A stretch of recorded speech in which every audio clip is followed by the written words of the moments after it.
سامعین اکرام، السلام علیکم۔ لمحے فکر میں آپ کا اپنا یوسف بابا۔ آج کا عنوان مسلمانوں کی پسماندگی کا ذمہ دار کون؟ یہ تو بڑے زور و شور سے کہا جاتا ہے کہ مسلمان تعلیم میں بھی پیچھے ہیں اور سیاست میں بھی پیچھے ہیں، اور یہی وجہ ہے کہ مسلمان پسماندگی کا شکار ہیں۔ مگر یہ کیوں نہیں بتایا جاتا ہے کہ مسلمانوں کی پسماندگی کا ذمہ دار کون ہے؟ مسلمان اگر تعلیم میں پیچھے ہیں تو کیوں؟ جبکہ سینکڑوں سال تک ملک میں مسلمانوں کی حکومت تھی۔ مذہبی بنیاد پر دیکھا جائے تو قرآن کی پہلی ہی آیت ہے اقرا، یعنی پڑھو۔ جبرائیل امین پہلی وحی لے کر بارگاہ نبوی میں حاضر ہوئے تو کہا پڑھو۔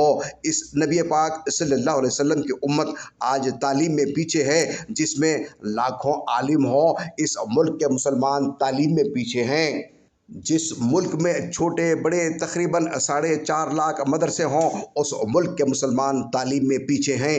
جس ملک میں کئی سو سال تک مغلوں نے حکومت کی ہو، اس ملک کے مسلمان تعلیم میں پیچھے ہیں۔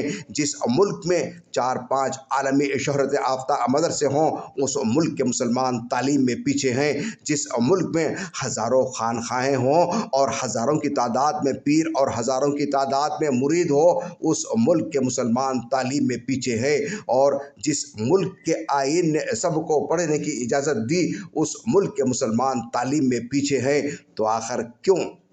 کوئی تو وجہ ہوگی اور کوئی تو ذمہ دار ہوگا۔ ایسا تو ہو ہی نہیں سکتا کہ کوئی وجہ نہ ہو اور کوئی ذمہ دار نہ ہو۔ 1947 میں ملک آزاد ہوا، اور جب ملک آزاد ہوا تو کوئی پارسی، جینی، بدھسٹ ریاست نہیں تھی، مگر آج وہ سب تعلیم میں بہت آگے ہیں اور لائن لگا کر مسلمانوں کی ریاستیں تھیں۔ نواب پٹودی، نواب رامپور، نواب جوناگڑھ، نواب بھوپال، نواب لکھنؤ اور نواب نظام حیدرآباد۔ تو پھر ان ریاستوں کے نوابوں نے کوئی آرڈر جاری کر رکھا تھا کہ لوگ تعلیم سے دور ہیں یا تعلیم سے محروم رہیں؟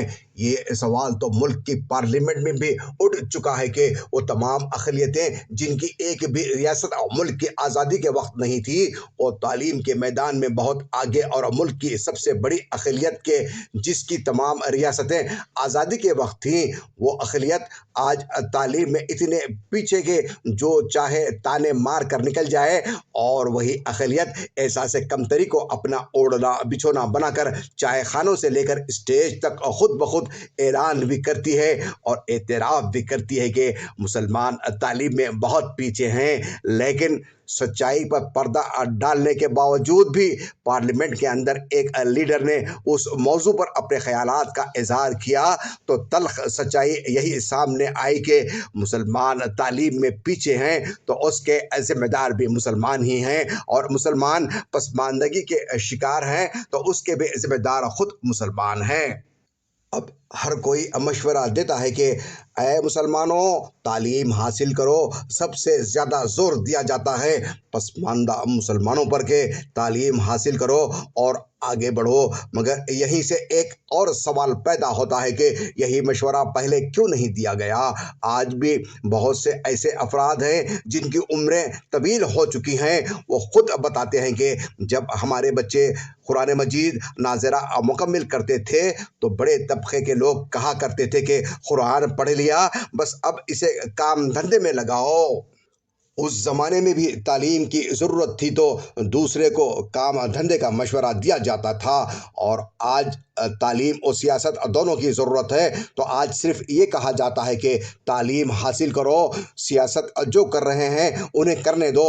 اس نظریے سے تو یہی ثابت ہوتا ہے کہ خود مسلمانوں کی ہی کل نیت صاف نہیں تھی، اور آج بھی نیت صاف نہیں ہے۔ کل تک یہ سوچ تھی کہ تعلیم حاصل کر کے ہمارے برابر نہ ہو سکے، اور آج بھی یہی سوچ ہے کہ سیاست کر کے ہمارے مقابلے میں کھڑا نہ ہو سکے اور ہماری برابری نہ کر سکے اور اقتدار کا مزہ نہ چکھ سکے۔ نتیجہ یہ ہے کہ آج مسلمان تعلیم سے بھی دور ہے اور اس سے بھی زیادہ سیاست سے دور ہے۔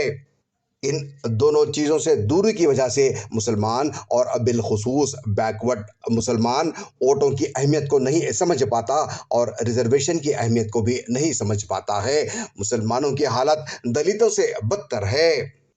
افسوس اس بات کا بھی ہے کہ سبھی سیاسی پارٹیاں مسلمانوں کی ہمدرد بنتی ہیں، مگر پھر بھی کوئی سیاسی پارٹی اس موضوع کو اپنے انتخابی منشور میں شامل نہیں کرتی ہے، تو اس سے بھی پتہ چلتا ہے کہ سبھی سیاسی پارٹیوں کے سیکولرزم کا دعویٰ کھوکھلا اور جھوٹا ہے، اور ساری ہمدردی جھوٹی ہے۔ اور دلت و پسماندہ مسلمانوں کو چاہیے کہ وہ سیاسی پارٹیوں کے لیڈران سے سوال کریں۔ جس دن اس طرح کا سوال ہونے لگے گا تو سیاسی پارٹیوں کو بھی اپنی اوقات کا پتہ چل جائے گا، اور آج اسی کی ضرورت ہے۔ اے ملت کے مستقبل کے ذمہ دار نوجوانوں، اگر جلسے، جلوس، ریالیاں، نعرے بازی، اخبارات کی جھوٹی اور سوشل میڈیا پر شیئرنگ کرنے سے اگر ملت کے مسائل حل ہوتے تو مسلمان دنیا کی سب سے ترقی یافتہ قوم ہوتی، کیونکہ ہم یہی کام کرتے ہیں۔ لیکن پیارے نبی صلی اللہ علیہ وسلم نے ایمانداری، سخت محنت، پلاننگ سے آگے بڑھنے کا راستہ بتایا ہے، اور یہی ترقی کا راستہ ہے۔